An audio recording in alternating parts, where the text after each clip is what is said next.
Good morning and welcome to in-person learning at kindergarten. As you can see on the outside in the hallway, there are social distancing circles as well as sanitizing stations. As you come into the room, you notice that we keep one window open at all times. And then there's a generator in the front that constantly filters out air.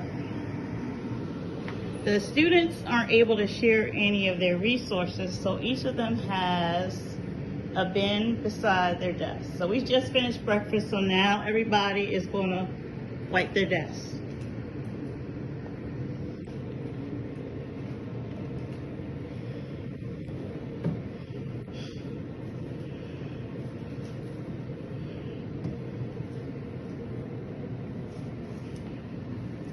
All of the desks are 6 feet apart, as well as myself and Ms. Chavez back in the corner.